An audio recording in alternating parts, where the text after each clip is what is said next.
The alien ships came down from the sky like falling stars made of crystal. They landed on the platform in Geneva, Switzerland, where Earth's diplomats waited to greet them. The ships were beautiful and strange, casting rainbow shadows on the ground below. Commander Velthus stepped out first. He was tall and thin, with skin that glowed with soft lights. The lights changed colors as he moved, showing his emotions and thoughts. Behind him came 6 more aliens of his kind, the Zenthari. They moved with grace and confidence like they owned the universe. But what came next made every human gasp. A creature walked beside the aliens, massive and dark. It was the size of a horse, covered in black fur that seemed to swallow the light around it. The beast had 6 legs that moved together in perfect rhythm. Its eyes were the strangest part. Each eye had 3 pupils that glowed in the sunlight. The creature looked intelligent, more intelligent than any animal the humans had ever seen. Peter Hayes stepped forward. He was Earth's main diplomat for alien contact, a job that had seemed almost like science fiction until 3 months ago, when the Zenthari first made contact. He wore his best suit and his most professional smile. "Welcome to Earth, Commander Velthus," Peter said clearly. "We are honored to have you here. We hope to show you that humanity is ready to join the galactic community." The lights on Velthus's skin changed to a color that meant amusement. The translator device on his belt turned his musical language into flat English words. "Show us. Oh, I am sure you will try. But you should know something. The Galactic Consortium has existed for 3,000 years. In all that time, no species has joined without proving they have at least one special skill, one thing that makes them valuable to us." The massive creature beside him made a deep sound that seemed to shake the air itself. Velthus placed his hand on the creature's head and it became quiet again. "This is a Valrax," Velthus said, gesturing to the beast. "The most intelligent non-speaking species in all known space. They have been our companions for thousands of years, yet even we, the Zenthari, have never fully understood their language. It is one of the great mysteries of the galaxy." Another alien stepped forward. His name was Kelnar and he was a science officer. The lights on his skin showed barely hidden contempt. "Your species claims to have great thinkers, yes? Scientists, linguists, philosophers?" He paused. "We shall see. If humanity cannot even begin to understand the Valrax language, then you are as primitive as our scans suggest." Peter felt anger rise in his chest, but he kept smiling. "We would be happy to study the Valrax, Commander. Perhaps our linguistics team could observe the creature?" "Observe?" Velthus laughed. The sound was like wind chimes in a storm. "Hundreds of species have observed the Valrax. Observation tells you nothing. These creatures communicate through many channels at once. They use sounds, electromagnetic pulses, scent markers, and even tiny gravitational waves they produce with special organs in their bodies. No species has ever created even a basic translation system." He waved his hand dismissively. "But please bring your experts. Bring your computers, your artificial intelligence, your best minds. Let them try where thousands have failed. We will stay here for 3 of your days. If by then you have made any progress at all, we will be impressed." The message was clear without being spoken. The Zenthari expected humanity to fail, just like every other species had failed before them. The diplomats led the Zenthari to special quarters prepared for them. The Valrax was taken to a secure observation area, a large room with reinforced glass walls and every type of sensor humanity could build. Scientists rushed to set up their equipment, excited and nervous. Dr. Gregory Palmer was the world's leading expert on alien languages, though until 3 months ago, that had meant studying dolphin clicks and whale songs. Now he stood in front of real alien communication, and he felt both thrilled and terrified. "Set up the electromagnetic sensors here," he ordered his team. "Audio recorders in all corners. We need spectrographic analysis, scent collectors, and gravitational detectors. If this creature communicates through multiple channels, we need to record all of them." The Valrax lay in the center of the observation room, seemingly resting, but its 3 pupilled eyes followed every human who passed by. There was something in that gaze, something that seemed almost sad. In the back of the room sat a boy who was not supposed to be there at all. Danny Martinez was only 14 years old, but his mother, Dr. Linda Martinez, headed the xenolinguistics department. She had pulled strings to get him security clearance because she knew how much languages fascinated him. Danny had been learning languages since he was 4 years old. By age 10, he spoke 7 human languages fluently. For the past year, he had been creating computer programs to analyze how animals communicated, from whales to bees. He sat quietly, taking notes on his tablet, watching everything. Dr. Palmer reviewed the first data streams coming from their sensors. The Xanthari were not lying, he said, shaking his head. This creature is producing outputs across at least 6 different communication channels simultaneously. The complexity is staggering. Over the next hours, the scientists worked frantically. They recorded thousands of sounds the Valrax made. They mapped its electromagnetic pulses. They collected scent samples from the air around it. They even detected the tiny gravitational fluctuations Veltis had mentioned, but when they tried to find meaning in any of it, they found only chaos. There were patterns, yes, but the patterns did not connect to anything. It was like trying to read a book where every page was written in a different language, and none of those languages made sense together. It is like the data is encrypted, one researcher complained, staring at his computer screen. There is clearly structure here, but we cannot find the key to unlock it. Danny watched the Valrax through the glass. While the adults focused on their machines and data streams, he simply observed the creature. He noticed small things. The way its electromagnetic pulses seemed to match its heartbeat, the way certain sounds always came before certain movements, the way the scent in the room changed depending on which human was closest to the glass. But most importantly, he noticed something no one else seemed to see. The Valrax's fur moved in tiny waves like water rippling in a pond. The ripples flowed in different directions, and they seemed to change based on what the creature was doing. "They are frustrated," Danny muttered to himself. His mother looked over from her workstation. "What did you say, sweetie?" "The Valrax. It looks frustrated, like it is trying to say something but nobody is listening." Linda smiled at her son with affection but also exhaustion. "That is very observant, Danny. But we need more than intuition here. We need hard data, real measurements." Danny nodded but said nothing more. He went back to watching, to noticing, to recording everything his young mind could absorb. As night fell on the first day, the scientists were tired and discouraged. They had mountains of data but no understanding. The Valrax lay in its enclosure, its 3 pupilled eyes watching them with what seemed like patience mixed with sorrow. Commander Veltis visited the observation room that evening. His skin lights showed amusement again. "Making progress?" he asked, though his tone suggested he knew the answer. Dr. Palmer straightened his shoulders. "We have collected extensive data across all communication channels. Analysis is ongoing." "Of course it is," Veltis said smoothly. 2 more days, Dr. Palmer. Then we will know if humanity has anything special to offer the galaxy, or if you are just another species that looks at the stars but cannot reach them." He left, and the humans returned to their work with renewed desperation. But Danny stayed in the back of the room, watching the Valrax, watching the ripples in its fur and thinking about patterns that nobody else could see. The second day began with more frustration. Dr. Palmer and his team had worked through most of the night, analyzing the data they collected from the Valrax. They had charts and graphs covering every wall of their workroom, but none of it made sense as a language. "We can identify individual elements," Palmer explained to the gathered scientists. "This particular sound appears frequently. This electromagnetic pulse pattern repeats, but we cannot connect them to meaning. We do not know what any of it means." One scientist suggested that maybe the Valrax did not have a real language at all. Maybe it was just very complex animal behavior, not actual communication. Kelnar, the Xanthari science officer, had been observing the human efforts. He made a sound that might have been laughter. That is what the Borvathi thought 500 years ago. They studied Valrax for 3 years and concluded the same thing. Then they saw 2 Valrax coordinate a rescue of a Xanthari child from a collapsed building, communicating across 2 kilometers of distance with perfect precision. "No, humans, the Valrax have language. You simply cannot understand it."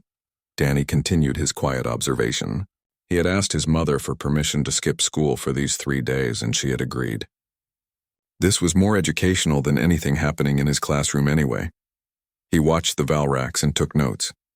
He had brought 3 tablets with him, each running different programs he had written himself. One tracked sound patterns. Another tried to correlate the electromagnetic readings the scientists were sharing. The third he used for his own observations, the things he noticed with his eyes and intuition. The fur ripples fascinated him most. He started timing them, measuring them, comparing them to the sounds the Valrax made and the electromagnetic pulses the sensors detected. He began to see something, a connection the adults had missed. By midday, Danny had recorded 17 different fur ripple patterns. They were subtle, easy to miss if you were not specifically looking for them, but they were there and they were consistent. The same ripple pattern appeared every time the Valrax made a certain combination of sounds and electromagnetic pulses. He approached his mother during a break. "Mom, has anyone been studying the tactile patterns?" Linda looked at him with tired eyes. "Tactile patterns?" "The way the fur moves. The ripples. They are different depending on what sounds the Valrax is making." She frowned and sipped her coffee. "Danny, we have electromagnetic sensors, gravitational detectors, full audio analysis. I think we have covered everything. But have you mapped the fur movements? Honey, that is probably just an automatic response to the electromagnetic pulses the creature generates. It is a side effect, not communication." Danny wanted to argue but saw how exhausted his mother was. "Okay, Mom." But he did not believe it was just a side effect. That night, he stayed up late in the small room the facility had given them. He reviewed all the video footage he had recorded on his tablets. He was right. The fur patterns were not random. They were not just reactions to electromagnetic pulses. They were deliberate, complex, and they repeated in meaningful ways. More than that, he started to see something bigger. The different communication channels were not separate systems. They were layers of the same message. Like a song where you have melody, harmony, rhythm, and lyrics all working together to create something complete. The sounds gave one type of information. The electromagnetic pulses gave another. The sense gave a third layer. And the fur ripples, they tied everything together. They were like grammar in a sentence, showing how all the other parts connected and what they meant when combined.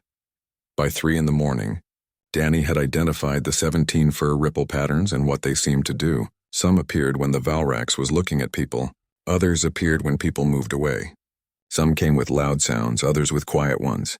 They were contextual markers giving meaning to the other communication channels. He had found what everyone else had missed. He had found the key. On the morning of the 3rd day, the scientists prepared to present their findings to the Zenthari delegation. The mood was grim. Despite all their work, all their technology, all their effort, they had very little to show. Dr. Palmer stood in the presentation room, his holographic displays ready. Commander Veltus and his team entered, their skin lights showing expectation mixed with that same condescending amusement. "We have successfully cataloged the multimodal communication outputs of the Valrax," Palmer began, trying to sound confident. "We have identified patterns and structures in the data. However, we must admit that we have not yet decoded the fundamental structure of their language. With more time, we believe we could—" "More time," Veltus interrupted. His lights shifted to contempt. "We gave you 3 days to do what other species could not do in years. You have confirmed what we already knew. Humanity is not ready for the consortium. You are clever, but not clever enough. Wait!" A young voice called out. Every head in the room turned. Danny Martinez stood up from where he had been sitting quietly in the corner. His mother's face went pale with shock and worry. "Danny, sit down," Linda hissed at him. But Danny was already walking toward the front of the room, his tablet clutched in his hands. His heart pounded, but he had to try. He had to show them what he had found. Velthus's skin lights flickered with what might have been curiosity. "A human child? How entertaining. Very well, young one, share your wisdom with us." The sarcasm in his voice was thick, but Danny ignored it. He had spent enough years being the youngest person in every room to let it bother him now. "Everyone has been treating the Valrax communication channels as separate systems," Danny said, his voice steady despite his nervousness. "But they are not separate. They are layers of the same message, like harmony and music, like how a song has melody and rhythm and lyrics all at once." He pulled up his tablet, showing the fur ripple patterns he had mapped. The tactile patterns in the Valrax's fur act as grammatical markers. They tell you how to interpret the combination of sounds, electromagnetic pulses, and scents. Without tracking the fur movements, you are trying to read a language without any punctuation or sentence structure. Dr. Palmer stepped forward, his expression skeptical. "Young man, we have analyzed every possible channel of communication. The fur movements are simply automatic responses to—" "No, they are not," Danny interrupted, his confidence growing. "Watch this." He activated a video he had compiled, showing the Valrax making the same sound 3 different times, but with different fur ripple patterns each time. Same sound, 3 different fur patterns. If the patterns were just automatic responses, they would be identical every time. But they are not. They are deliberate changes that alter the meaning. Kelnar moved closer, his skin lights showing intense concentration. Show me your correlation analysis. Danny pulled up his next file, a three-dimensional model showing how sounds, electromagnetic pulses, and fur ripples align together. When you map all three together, patterns emerge. For example, this combination appears every time a human approaches the glass. This other one appears when humans move away. Proximity markers, Kelnar breathed. You have identified contextual proximity markers. I think so, Danny said. And there is more. The scent markers seem to indicate emotional state or intention, modifying the basic message. And the gravitational waves, they are really faint, but I think they might be like emphasis markers, like italics in written text showing which parts are most important. Commander Veltis moved forward. His skin lights had gone completely neutral, the first time the humans had seen him without any expression of superiority or contempt. Demonstrate. Use your translation framework to interpret what Valrak 7 is communicating right now. Danny's hands trembled slightly as he pulled up his real-time analysis program. This was the moment of truth. He linked his program to the observation room's sensor feeds, watching the data stream in. The Valrax lay in its enclosure, watching the gathering through the glass. Its eyes were focused, alert. Okay, Danny said, studying his tablet. The fur ripples are showing a pattern I have labeled as observation active, combined with mid-frequency sounds and electromagnetic pulses that spike every 3 seconds. The scent markers are showing what I think is curiosity mixed with caution, and there is a gravitational pulse that I have associated with questions or uncertainty. He looked up at the waiting crowd. I think Valrak 7 is asking something like, what are they doing? Why are there so many? It is observing us and asking questions about our behavior. Veltis turned to Kelnar. Test him. Use the standard protocol. Kelnar pulled out a device and activated it. Suddenly, the Valrax in the enclosure stood up, its attention completely focused. Its fur rippled in fast, complex, cascading patterns while it made rapid sounds. Its electromagnetic signature spiked dramatically. Danny's fingers flew across his tablet. His programs worked hard to process all the incoming data. It is excited. The fur pattern is like an exclamation mark. The sounds are higher frequency, which I have correlated with positive responses. The electromagnetic spikes are regular, not chaotic, which suggests controlled emotion rather than distress. The scent markers are shifting to something more eager. He paused, checking his analysis again. I think it is saying something like, Commander Veltis approached Danny slowly, looking down at the 14-year-old boy with an expression that was hard to read. What is your name, child? Danny Martinez, sir. Danny Martinez, Veltis repeated as if tasting the name. You have done something remarkable. But I must know how. How did you see what countless experts missed? Danny thought about the question. He shrugged, suddenly feeling very young and very aware that he was standing in front of an alien commander. I guess I did not have any ideas about what language should look like. I just watched and tried to find the patterns. And I remembered something my mom always says. The most important part of communication is not what is being said. It is what connects it all together. Veltis's skin lights flickered with something that looked like respect. He turned to his delegation and spoke in his own language for several minutes. The humans waited nervously. Finally, he turned back. We must consult among ourselves. We will return in 1 hour with our decision. The Zenthari left the room. As soon as they were gone, the human scientists erupted in excited conversation. They surrounded Danny, asking him questions, examining his tablet, wanting to know every detail of what he had discovered. Dr. Palmer, to his credit, put aside any embarrassment at being shown up by a teenager. He studied Danny's work with professional admiration. This is extraordinary. The boy is right. We were so focused on analyzing each communication channel separately that we missed the syntactic layer entirely. It is brilliant. Linda Martinez stood to the side, torn between pride in her son and worry about what would happen next. She had always known Danny was gifted, but this was beyond anything she had imagined. An hour later, the Zenthari returned. Veltis's skin lights were a steady, thoughtful blue. We have discussed this development at length. We find ourselves at an unprecedented point. Young Danny Martinez has shown genuine insight into Valrak's communication, but insight alone is not complete understanding. He gestured, and 2 more Zenthari brought in what looked like a sophisticated holographic interface. We propose a challenge. If humanity wishes to prove itself worthy of the consortium, Let Danny Martinez complete what he has started. We will provide him with a comprehensive database of Valrak's communication samples from many different contexts. If he can build a functional translation system, one that allows for basic two-way communication with a Valrax, then we will sponsor humanity's entry into the consortium. Peter Hayes stepped forward quickly. Commander, surely you do not mean to place the fate of Earth's galactic standing on the shoulders of a 14-year-old boy? Why not? Veltus countered. It was a 14-year-old boy who succeeded where your adults failed. Besides, we will provide assistance. Kelnar will work with the boy, offering guidance on Valrak's biology and behavior. But the linguistic framework must come from human insight. That is the test. Danny felt his pulse racing. How long do I have? 2 of your weeks. We will remain on Earth for that time. At the end, you will demonstrate functional communication with Valrak 7. Not just interpretation, but actual conversation. That is impossible, Dr. Palmer protested. Even with the tactile layer identified, the complexity of the system is enormous. There could be thousands of variables we have not even considered yet. Perhaps, Veltus agreed. But Danny Martinez has already accomplished what we thought impossible. Let us see what else he can do. Danny looked at his mother. She wore an expression that mixed fear and encouragement. He thought about the Valrax lying in its enclosure, trying to communicate with beings who could not understand. He thought about Earth's chance to join the stars. I will do it, he said. The next 2 weeks became the most intense time of Danny's life. He worked 16 hours each day, fueled by pizza, energy drinks that his mother reluctantly allowed, and the pure excitement of discovery. Kelnar proved to be demanding but surprisingly patient as a teacher, providing context that Danny could never have figured out just by watching.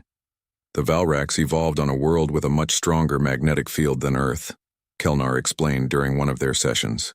Their electromagnetic communication developed first as a way to navigate, like birds using Earth's magnetic field. Only later did it adapt for social purposes. This is why the pulse patterns often contain directional information. Danny absorbed every piece of information like a sponge, adding it all to his growing translation system. He discovered that the Valrax language had 17 distinct grammatical modes, each indicated by different fur patterns. He identified emotional markers, time indicators, and even what seemed to be a way of expressing hypothetical or imaginary situations. But the more he learned, the more he realized how much he did not know. The Valrax language had layers upon layers of complexity. By the end of the first week, he had built a database of over 3,000 distinct communication units, but he still could not reliably put them together into coherent conversations. His translation attempts kept producing nonsense. When he tried to interpret what Valrax 7 was saying, the creature would respond with patterns he read as confusion or frustration. Danny sat in the observation room at 2 in the morning on day 9, his head in his hands, surrounded by tablets and holographic displays showing all his failed attempts. You are trying too hard to make it like human language. Danny looked up to see Kelnar standing in the doorway, his skin lights dim in the low illumination. What do you mean? The Xanthari scientist moved into the room, settling his long form into a chair that was not designed for his body type. Human language is linear. One word follows another, building meaning in a sequence. You are trying to force Valrax communication into that framework, but it does not work that way. Then how does it work?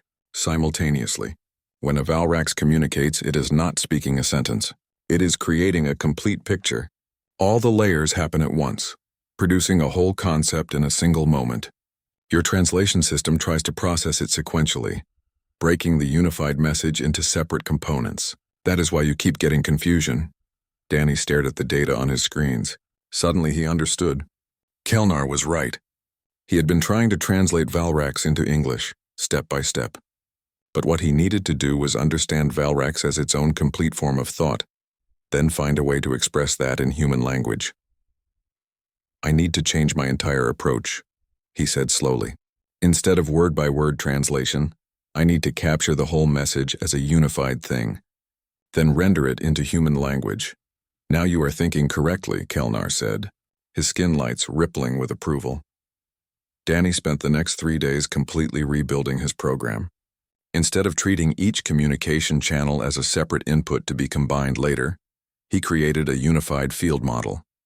In this model, all the channels existed simultaneously, their interactions producing emergent meaning. It was less like translation and more like converting a multisensory experience into human concepts. On day 13, he tested the new approach. When Valrac 7 produced a complex communication burst, Danny's system rendered it not as a string of words, but as a complete thought. The translation came out as, "The small bright one returns again with understanding growing like dawn light over still water." Danny laughed with pure joy.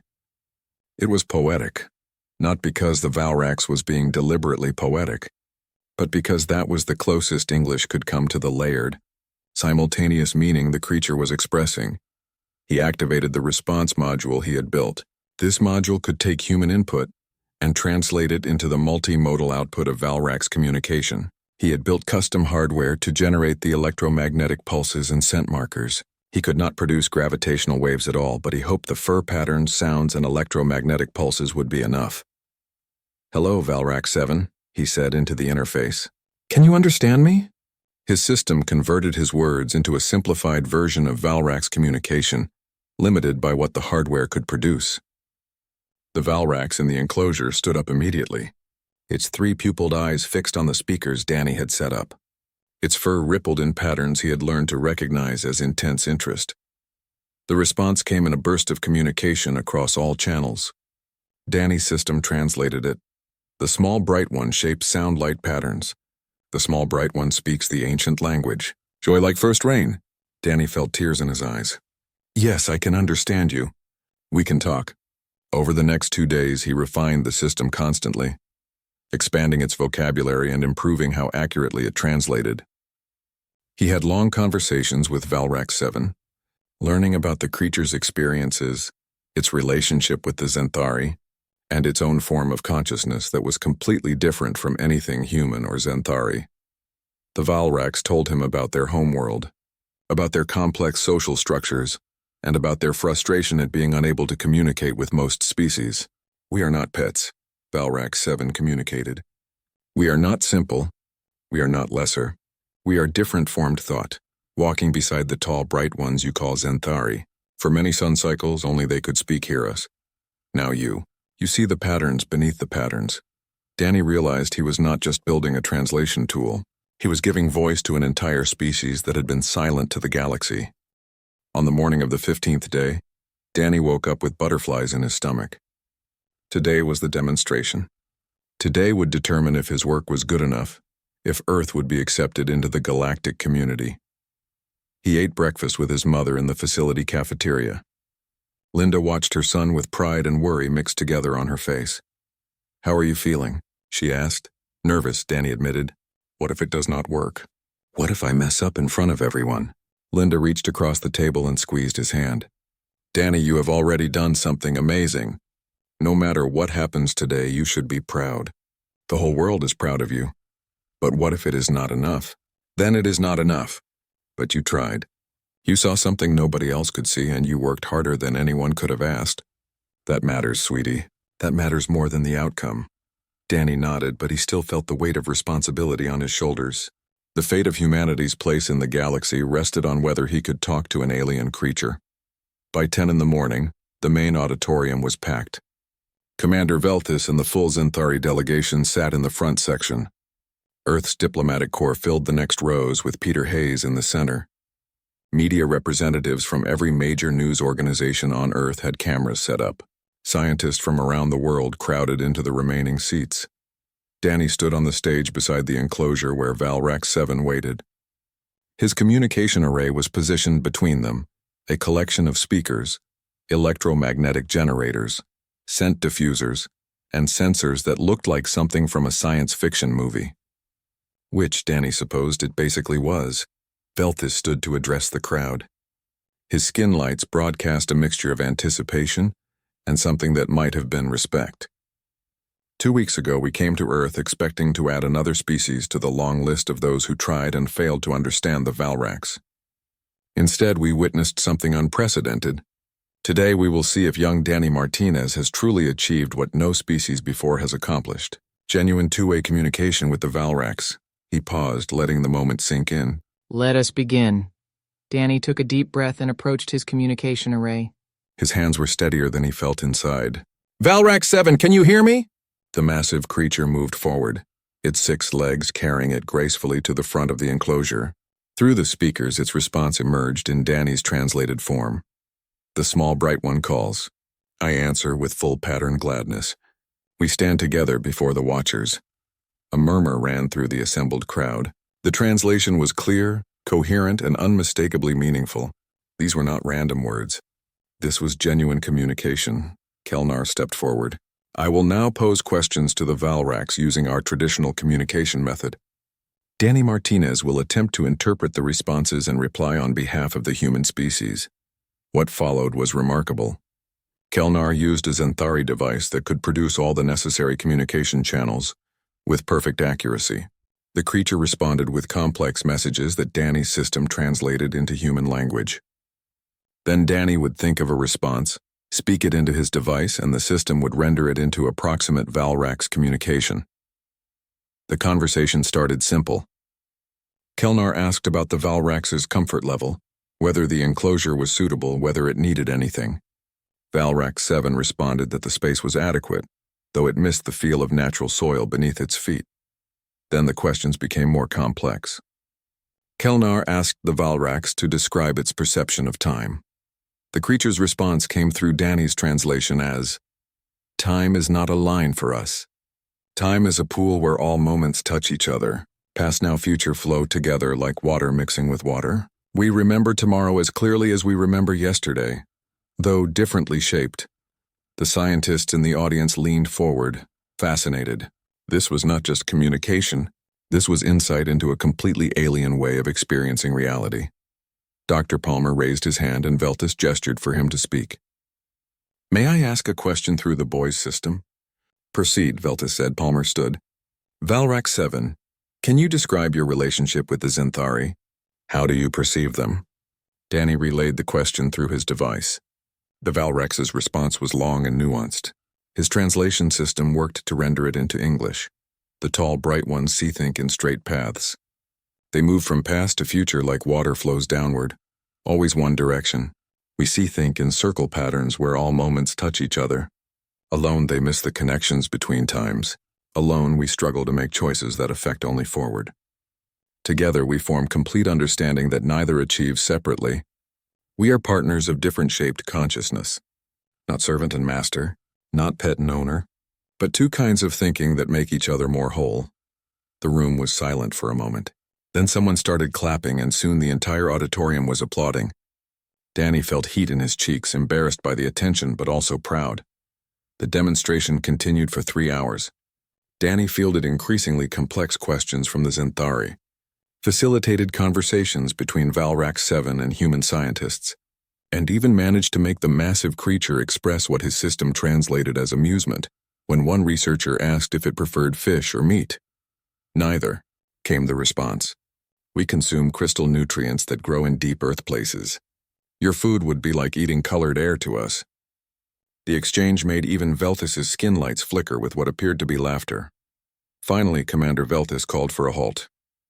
His skin lights had shifted to a deep purple that seemed to pulse with significance, a color none of the humans had seen before. "Danny Martinez," he said formally, "in the 3,000-year history of the Galactic Consortium, only the Xanthari have been able to communicate with the Valrax.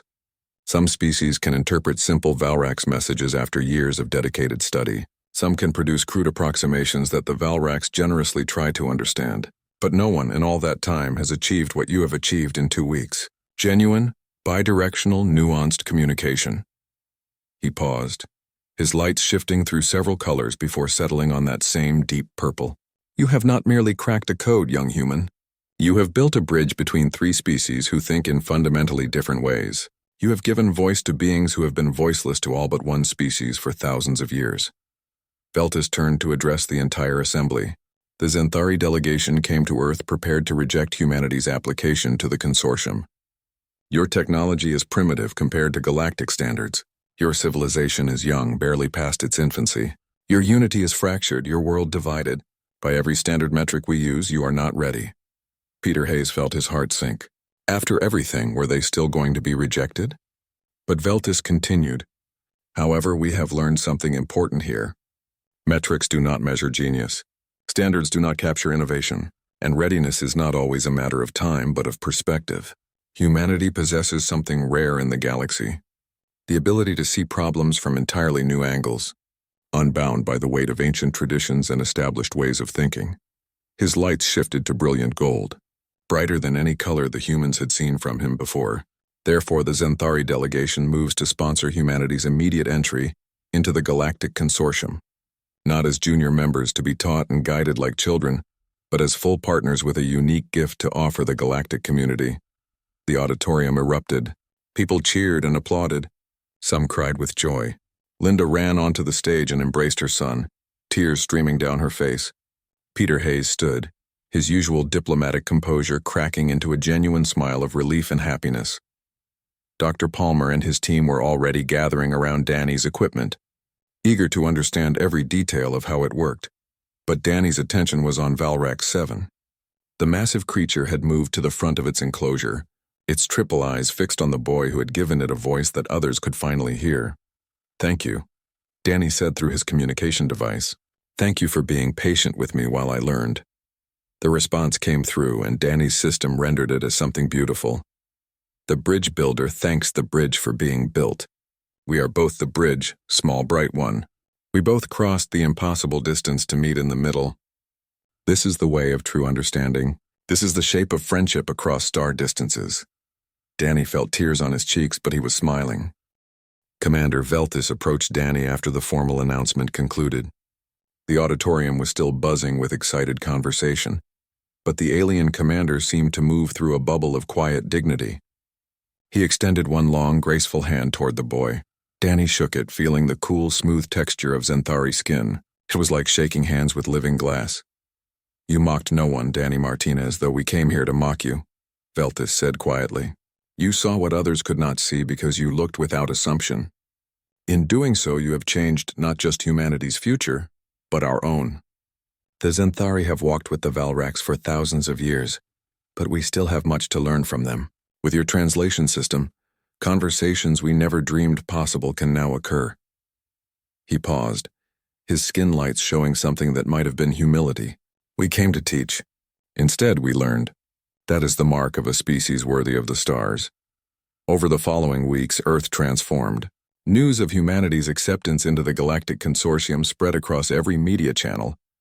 Danny became an instant celebrity, though he handled it with the same quiet focus he brought to everything else. He was more interested in refining his translation system than giving interviews.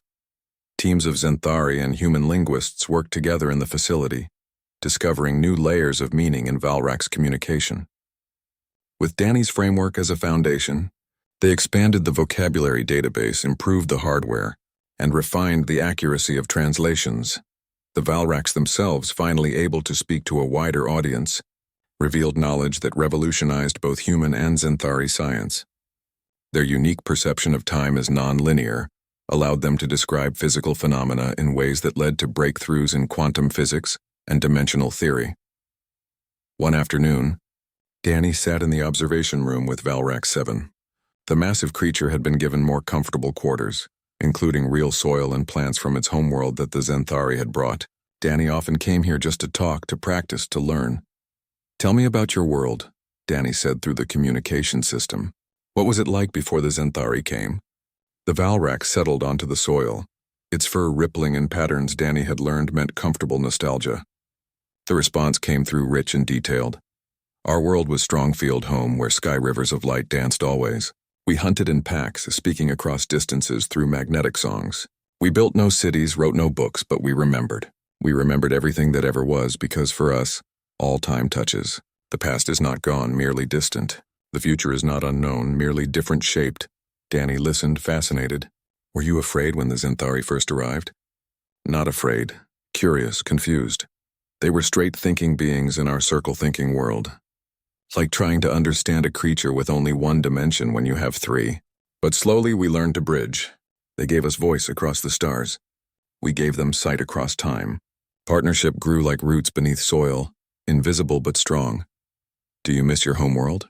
The Valrax's response was tinged with what Danny's system translated as bittersweet longing. We miss and do not miss because we are still there in the time that touches now. We chose to walk with the tall, bright ones into the star places. Some of us stayed. Both choices exist together in the pool of time. We are content with our path. These conversations happened daily, and each one taught Danny something new, not just about language or alien biology, but about different ways of understanding existence itself. 6 months after the initial demonstration, the first official consortium delegation arrived on Earth. They came from 12 different species, each one stranger and more wonderful than the last. There were the crystalline Shivari, who communicated through light refraction, the gelatinous Quorum, whose entire bodies pulsed with bioluminescent meaning, the insectoid Trellix, who spoke in pheromone clouds and wing vibrations.